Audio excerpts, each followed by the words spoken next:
Welcome to Thought for March the 30th. Our readings today are Numbers chapters 12 and 13, Proverbs 8 and 9, and Luke chapter 22. And our thought is, like grasshoppers. Can you imagine yourself as a member of the Israelites who miraculously escaped from Egypt?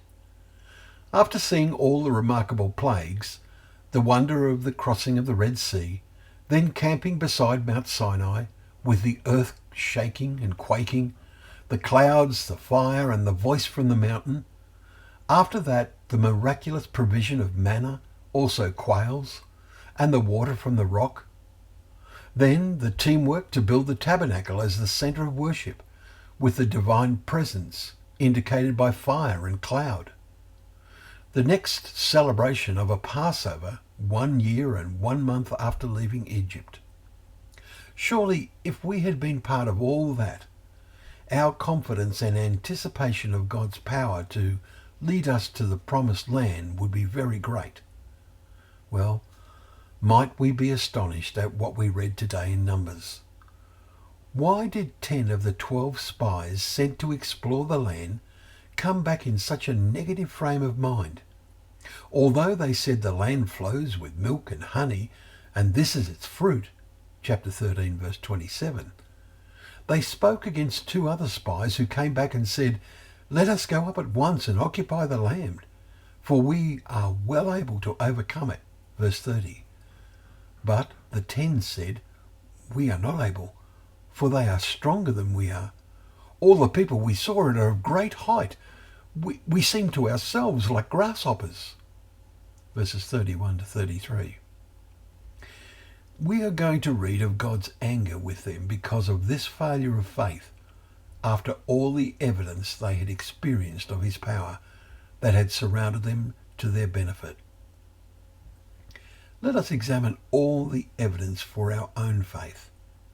How strong are our convictions in serving God?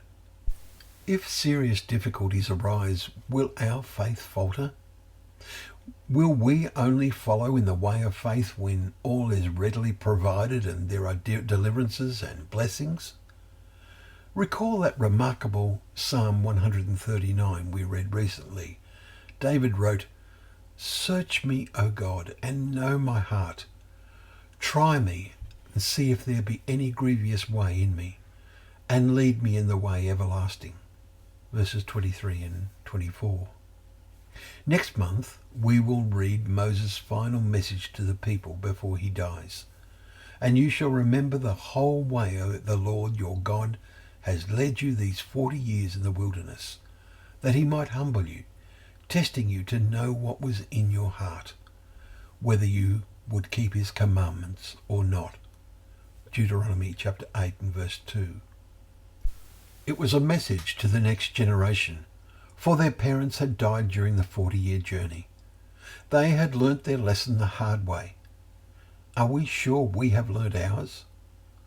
If massive problems arise as this world falls apart, will we seem like grasshoppers? Or will our faith be such as to give us full assurance?